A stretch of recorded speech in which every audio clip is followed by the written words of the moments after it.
the best sort of studies show us, and unfortunately they can't really give you a hard number of years, but they show you that firstly, by increasing your exercise by a very small amount, you can have a huge benefit. So if you're someone who's completely sedentary, you've got a desk job, you sit on the sofa all day or all evening, watching the telly, you don't really move around very much.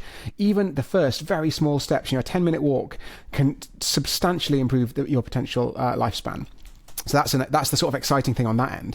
Then, as you say, there does appear it's very hard to really get the stats nailed down, because it's hard to find sufficient people who exercise for like 90 minutes a day in order to get really, really good statistics. Because those people might be freaks in other ways, basically. Right. If you're really exercising for that long.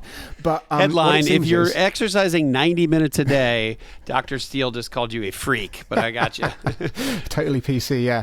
But it seems to be that after about 30 minutes of vigorous exercise a day, there's a plateau and maybe even a slight decrease in the length of time you're going to live. And it's really hard to tease out the correlation and causation there as well, because there are these fascinating studies that show that Olympic athletes do tend to live a few years longer than other people.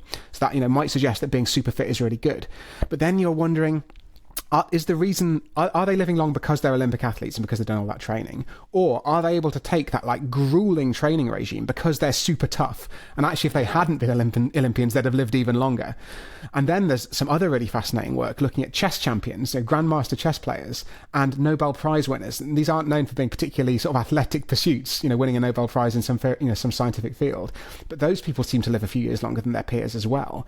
And so what that suggests is, maybe simply being super fit isn't the only good thing about being an Olympian. You also get a lot of acclaim. Maybe you've got high social status, and that has some influence on your lifespan. So it's a real mystery as to what effect extreme levels of exercise have. And I think for most of us, that's really optimistic news. It means that if you can get in a half-hour brisk walk a day, you're a long way to doing something about your lifespan. If you do a bit more high-intensity exercise as well, you're basically laughing.